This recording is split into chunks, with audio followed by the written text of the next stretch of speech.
I don't know if you followed this one, but about a week before the national election in November, Joe Biden issued an apology for residential boarding schools. Of course, there was plenty to apologize for. Schools that kept cemeteries for kids. I don't know how many of you could imagine sending your kids to school and not getting a body back, or having choice over the kind of religion that would be used for your kid's send-off. And we turn around and say, why are people not showing up for a parent-teacher conference? Don't they love their kids? Without understanding all of the history and all of the contemporary issues that so many people are dealing with. At the same time, this apology got a very mixed response in the Native community. Criticisms included this apology should have started about 150 years ago, should have been happening every year ever since. The US government lied to us every other time. How do we know this isn't any different? It isn't really accompanied by restorative justice actions. How about appropriating some money for Indigenous language revitalization or something? At the time, although it's a totally different talk and a complex topic, Leonard Peltier was incarcerated, himself a survivor of residential boarding schools. Even a symbolic gesture was wanting at that point in time. And there were other critiques too, like America has no moral authority because it is complicit in and financially supporting the genocide in Gaza. I was listening to all of the critiques, and I thought, you know, there's merit in all of them, truly. And at the same time, if nothing is good enough, then nothing's what we get. That my grandmother, who went to residential boarding school, lived to age 98, waited her whole life to hear somebody speak about this at the presidential level, and I think it might have meant something to her to hear an American president say something. I would never compel anyone to embrace an apology they're not ready to hear, but I would never compel somebody to repudiate one if they are. I think there's a challenge in dealing with tough topics, and you know, when we talk about racial issues, I think a lot of white Americans often struggle with worrying about offending somebody, or exposing an ignorance, or getting beat up around their ears for the sins of their ancestors. And it has people sometimes leaning out, backing off, doing less than they might otherwise be able to do. So the message there is, be brave, lean in, we need you.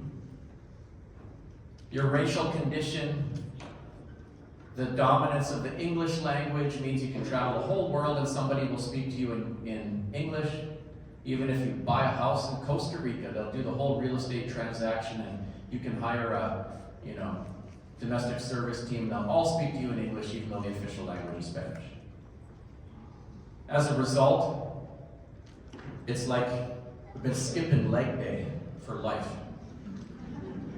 And now somebody's saying, we need you to come to the gym, and it feels radically uncomfortable and even beyond our means. So don't skip leg day. Come to the gym. It does not always feel good. I can't promise you that it will always feel good. But if you keep coming to the gym, you can acclimate to that, and it can actually feel good to do leg day. And above all, you'll be getting stronger. And we need you stronger. For Native folks, for people of color, it's a different message. There, people are often dealing with frustration, exhaustion, and anger. Like, do I really have to explain it again? Do I really have to be patient again when we don't get to live as long? Is it that hard to see? So there the message is, we need you to come to the gym too.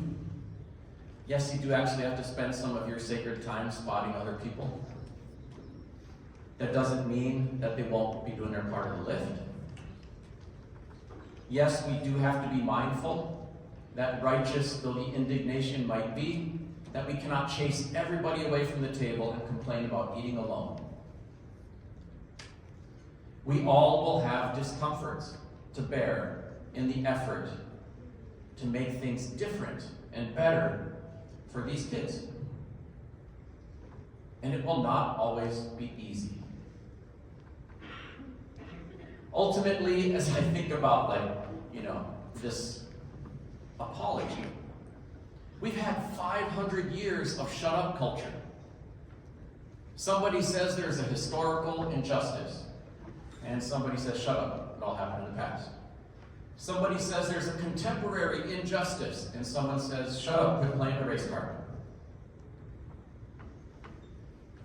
And that somehow I felt it might be unwise to answer 500 years of shut up culture with, shut up. That somehow we have to find and muster the grace to get started. If a little bitty baby is crawling around and stands up to take their first toddling steps and they wipe out, you don't say, shame on you, baby. You can do better than that. I'm not even going to look at you for a year until you get that right. Right? You look at that baby and you're like, good job, baby, come on, keep it coming, take another one, here we go. Well, America is an emotional toddler. Truly. And so it might be maddening. But if we love the baby, come on, baby. You can do it. Take another step. Let's go. Let's talk about what's next. Yes, let's do restorative justice. Yes, let's develop foreign and domestic policies that are better aligned with our self-stated values. Honestly, which word in diversity, equity, and inclusion do people really object to? Do you object to diversity? Then you're objecting to the kids before us. Do you object to equity? Then you're objecting to their fair and equitable treatment in our schools. Do you object to inclusion?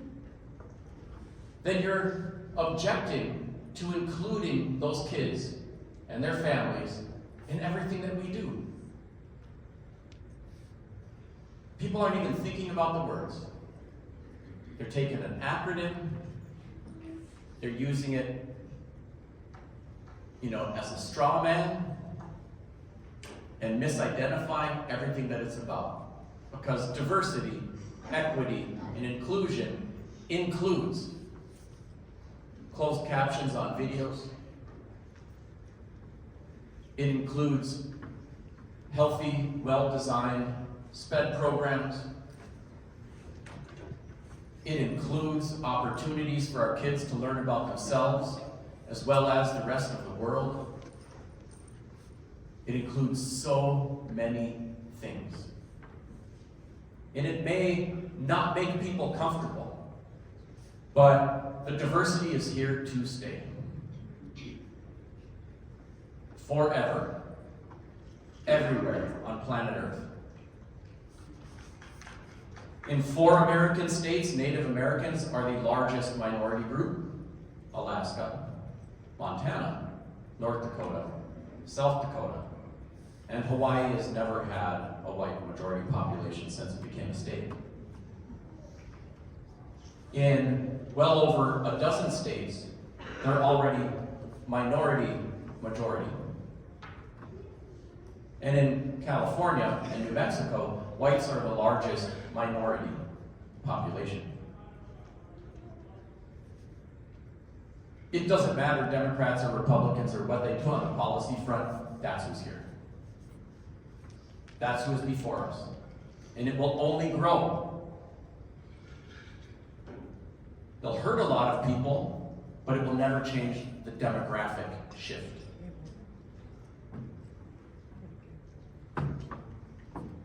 like it or not, the only way through all this stuff is together.